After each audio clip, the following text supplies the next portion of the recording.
can't make it cheap. I can't make my story cheap anymore so that I can convince other people to be interested in me. I'm so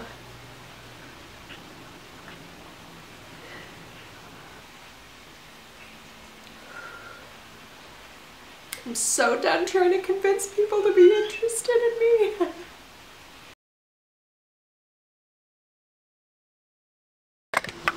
So bridge towards me, dawning. Talent of moving, it takes one step, it takes your voice, it takes your voice saying, I am not hearing if you are not naming it, I am not stopping if you are not changing it. Here are my hands, let's see what they're making. I think I'm realizing that the way that I've been conducting this YouTube channel is not coming from my natural spirit. It's not coming naturally.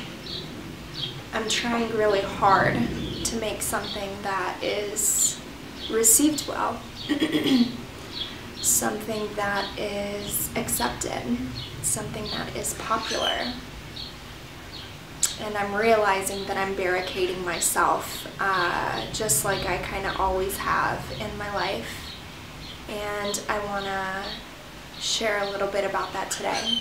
Whenever I first kind of got the idea to start a YouTube channel, I had these like grandiose ideas that I'd be able to reach so many people and really connect on these different things. And I was like, people have a short attention span, so I should probably make it really fast and make it really dialed and make it like a talk show. And I thought I could do it. And this is such a perfect testament to the story that I think I've been telling on this channel, is because I'm so used to being a little chameleon. I'm so used to pleasing others. I'm so used to not listening to myself because I think that I know what other people want to see. And it's so interesting because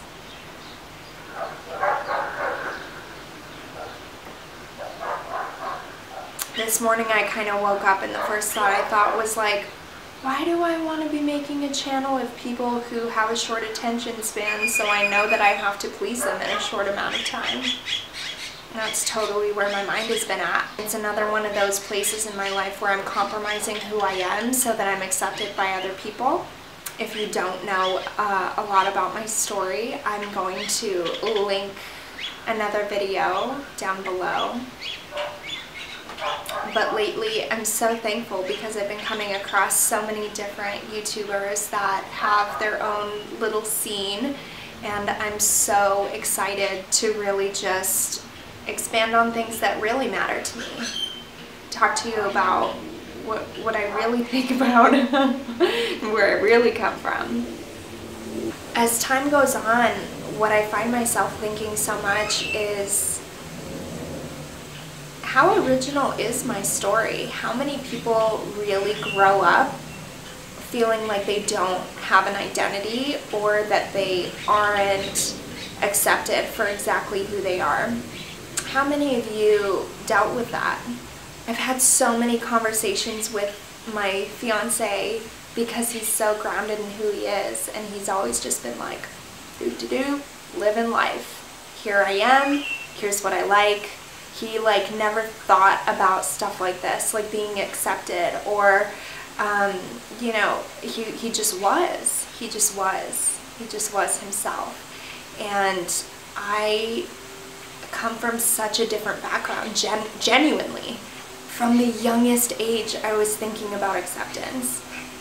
And I don't know if that's because at a really young age I didn't have acceptance, or what the trigger is for that, or if I'm just really meant to be on this path and really meant to connect with people who have gone through a similar experience, because that's what I'm here for. And so then my life reflected that, because at such a young age, in second grade, like I've mentioned before that I used to come home from my elementary school, my mom and sister would pick me up and they'd be like, okay, every 2 weeks, like, what laugh is Brittany gonna have today? Because I was constantly adapting personality traits from people that I was hanging out with. I would like different things, I would like different foods, I would laugh differently, I would act differently, I would dress differently. I've had friend groups from like, and I don't know if this is normal, I've had like, it was like whoever wanted to accept me, I was totally ready to change myself to hang out with other people. I went from crowds that liked Insane Clown Posse and wore Jinko jeans and Osiris shoes to the skater crowd to super ultra preppy to like the Mexican chicks to the theater nerds. I feel like I've literally hit like every avenue, every area of people, and then I found modeling, which was so perfect for me because I was like, oh yay, a whole group of people just trying to be somebody else. I'm gonna fit in so well here. And then the more that I kind of was in that space, the more that I realized that I think it was just me who wasn't being myself, because I think everyone else was still being themselves. But I was, once again, just like taking on a persona. What's that about? Why did I not feel accepted? I think I've been given this personality for a reason, and I've come from the history that I've come from for a really big reason, and that it's for me to share and for me to connect with people who are maybe going through something really similar, people who feel like they're so alone, as I did for so many years. Like, it wasn't even in my conscious mind that I was doing anything out of the norm. Does that make sense? It didn't ever feel like I was different. It just felt, I never even thought about the way that other people had to be. Although, at the same time, whenever I was in elementary school, I was always like, how is it so easy for people to fit in? How is it so easy for people? And do you understand how that right there, that thought in itself would make it so that I had a really hard time fitting in? Because I was constantly wondering how everyone else fit in so easily. So I thought that I just had to like act a certain way. Like, being myself was never a thing. I always thought it was a hustle. I always thought that it was something that I had to get good at. Isn't that crazy? Did anyone else have a childhood like this? Now that I'm an adult, I'm like, I'm 28 and I post on my Instagram and stuff all the time. Another opportunity to be myself. And I wonder how that must be perceived by other people, like, what the hey? Why is that a thing? Another time to be myself. Hasn't this been like, 28 years of you being able to do just that? Why do you even feel it necessary to say something like that? Who doesn't take every day as an opportunity to be yourself? Me. I don't know what that's like. I don't know what that's like.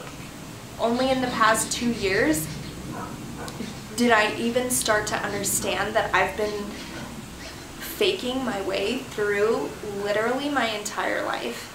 And it only reached a pinnacle whenever I was at a job that just so didn't suit my personality. And I like couldn't maintain that level of inauthenticity any longer.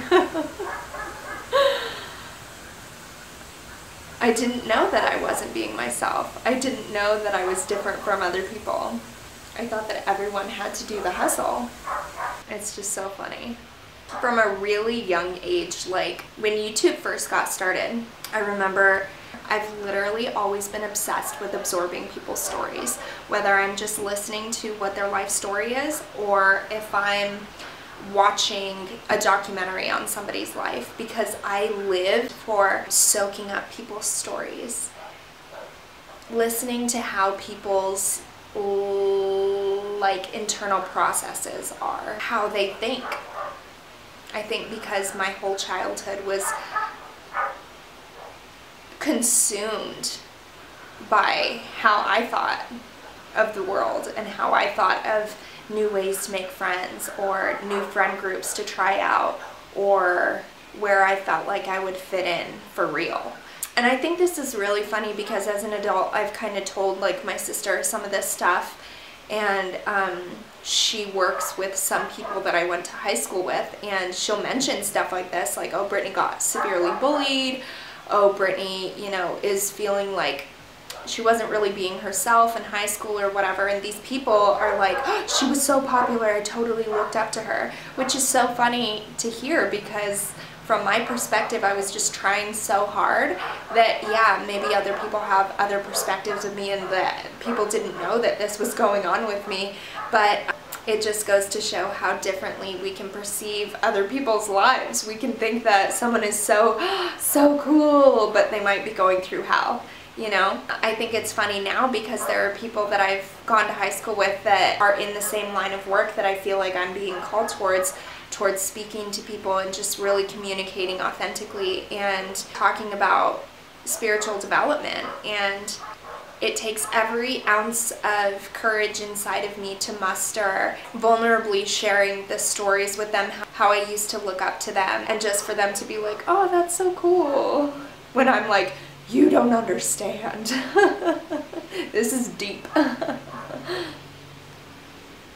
From a really young age, like when YouTube first started, and I'm trying to remember what the show was called right now. It was Extraordinary People. That's what it was called. Dope. I was literally searching online for so long. I really loved watching drug documentaries, like drug addiction documentaries, and also like mental health documentaries about like schizophrenia and multiple personality disorder. And then Extraordinary People was about extraordinary people. So I would watch documentaries on people with synesthesia, which is the ability to taste sound or to see or to experience sound as color. Just these incredible, genius, like savants, like musical savants, people with incredible memories. I was obsessed with this. Like when I was really young, I would just like sit inside and watch documentaries on other people's lives all the time. I'm obsessed with people's lives. I'm obsessed with people's stories. It's so cool how all of this totally makes sense, and every big decision that I've made in my life has led me, exactly to where I am right now, obviously, but every big decision that I've made in my life has been the right one. Does that make sense? I haven't really gone into depth with this story, but meeting my fiance when I was 15 and he was 11, and just knowing, like I just saw, he didn't even like look me in the eyes whenever I first met him. He was on his computer playing video games, but the first time I saw him there was this really familiar feeling in my heart, and he was my best friend's at the time little brother, and I was just like, wow, who's that? And it took me 8 years to get the courage to kiss him. We were drinking buddies for years before that, because that's like the only way that I could, you know, spend time with him and it not be creepy. You know, and I was older than him, so I was like bringing the booze, and we were, you know, getting drunk together all the time. And now he's gonna be my husband. And it's so cool because I'm someone that's so obsessed with synchronicity, and I know that at least at this point in my life there's no one that would serve me better, because he and I just have this incredibly deep connection, and there was something about me that felt that when I was 15 years old. There was something inside of me that felt that he was the right one for me, which is crazy to talk about now, because how could I know that at such a young age when he was 11 years old? Like, there's no way that I can rationally explain that.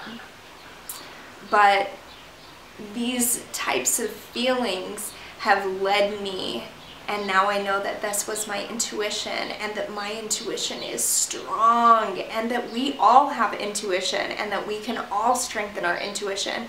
It's that gut feeling that just makes you know that something is the right choice or know that something is the wrong choice. So often I felt that intuition that it was not a good decision, but I was like, I'm gonna do it anyways. And those are like my biggest blunders.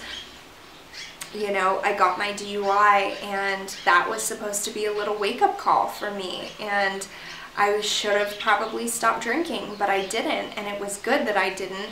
And a few months later, wound up getting fired from my cocktailing position that I thought that I was going to be at for years and years. I had like my whole plan, I had my life plan, I had my years plotted out in front of me, and I was just like, I'm going to have X amount of $100,000, and I'm going to be able to do this, and I want to open this business, and I want to do this. And then I got let go. And at the time I was just like, oh my God, no, what am I going to do? But like, if things hadn't worked out that way, I don't even think I would have ever gotten involved in yoga at all. The only reason that I am even this like person right now is because I randomly got invited to a teacher training right after I got let go from Omnia, and I seized the moment, even though I had intense, severe anxiety, and I was like, what am I getting myself into? Who knows? But I gotta go. I gotta do something different. It's those moments that we have that are so outside of our comfort zone. I heard the best quote last night. Will Smith said, God places the most unimaginable success and incredible experience on the other side of terror.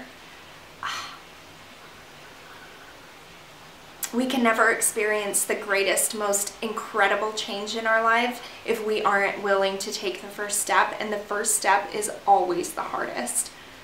It's so hard. It's terrifying. We don't know what's going to happen.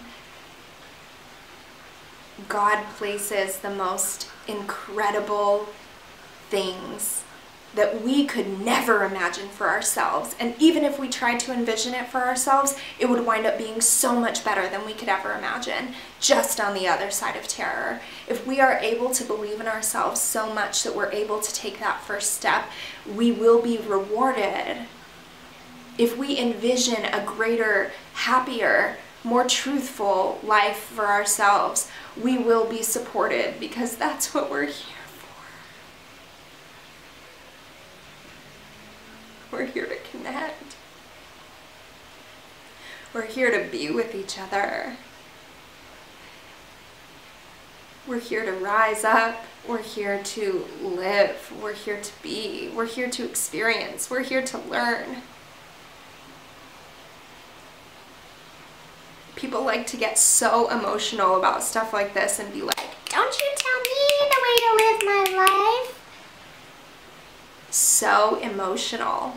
It's that agreement to step into things that are uncomfortable for yourself, where change starts to come and where you feel alive. So many people totally like abstain from the internet, and they just think such negative things about the internet because it's so unnatural and this, that, and the other thing, and that's resistance. And resistance only creates sorrow. So from my perspective, we are able to use this innate capability that, hello, we're in 2017 now, look at how freaking amazing this is. I have this little teeny weeny device that's able to record everything that I want to explain and experience, and within seconds I'm able to upload it to the internet and the entire world has access to it. This is an incredible time that we're living in. I was talking with someone the other day saying just like, let's think about how we were living a few decades ago, whenever we didn't have the internet that was like totally consuming our lives. People lived in a really different way. And it's not necessarily better or worse, because the people that still want to have the values that we had decades ago, that was like spending time with family, going to do physical activities, keeping yourself well in health and in spirit, those people are still doing those things. Because if you intend to have a happy life where you're doing things, you do things. And if you want to let yourself get lazy, then you can do that too. I think that we're coming into a time now where it's so cool, and the people that want to be rising up are rising up. And the people that want to take a back seat in life are taking a back seat in life. The people that want to give up on having authentic communication and having authentic connection and leaning into discomfort and all of these practices that are really uncomfortable for some people, they're able to do that. And that's cool. Yeah. Excuse me. I'm just so happy to be alive right now. I'm so happy not to feel like I'm in this box. I got to this place where I was like, oh, I can't be making 20-minute videos. No one has the time for 20-minute videos. But I'm not the kind of person who can just like, bim bam boom, today on Brit Lynn on YouTube. You know, like I really thought that I could be that person, but I'm like, that's not who I am actually. And I'm totes just going into another box that I've totally always put myself in. And I really want to talk about life, and I want to talk about connection, and I want to talk about intuition, and I want to talk about manifesting abundance. And those kind of things don't lend themselves to instant explanations. You have to really tell a story for it to come across in the majesty that it is. There are some things that you can't just, you know, I can't make it cheap. I can't make my story cheap anymore so that I can convince other people to be interested in me. I am so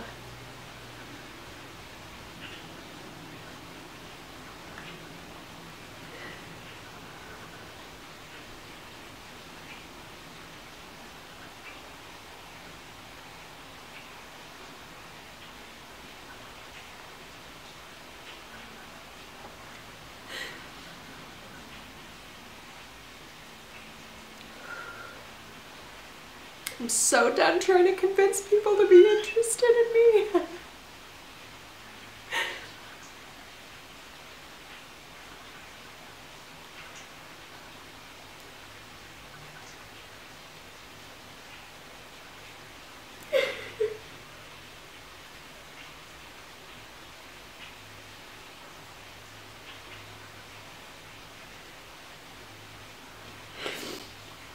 I've done that for so long.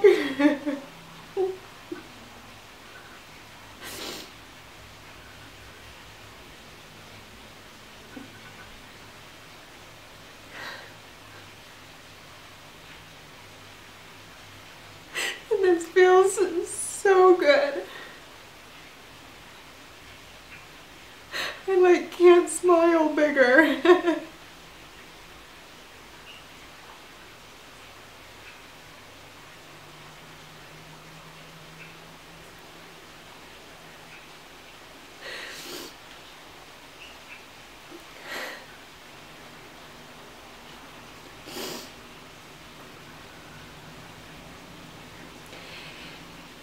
The intention that I set this last full moon in Scorpio was,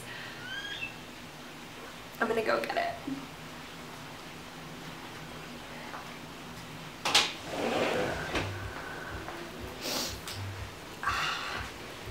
Awesome. I'm looking a hot mess. Oh my gosh. Well, what do you do? So I have this intention mala that was created for me to ground myself. So it's made of sandalwood, smoky quartz, pyrite, and red carnelian. And this little locket it's an intention mala. So basically as often as you want, you change the intention, and then dun dun dun, you just have this to wear all the time, and you're able to reconnect with that intention. By the way, not trying to sell things, but I have a 15% off discount with this company. I love this company, and I've just thanked her so much for providing this for people. It's helped my life so much, and I'll put the coupon code in the description box down below. Really not trying to be a saleswoman, but I only share things that I really, really believe in, that I've just found so much help and comfort with. So for people that feel like that speaks to them, it's available to you. My intention that I sent on the full moon in Scorpio is I intend to live and speak my truth without abandon. I shed any and all blockages that keep me from my highest purpose, and so it is.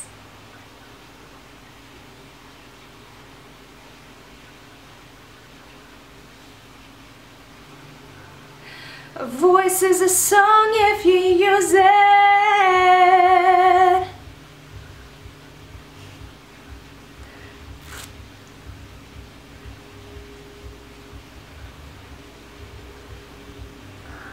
I love you guys. I'm gonna see you really soon. I'm gonna link all my other social media. Thank you guys so much for being interested in this and wanting to connect. I love you.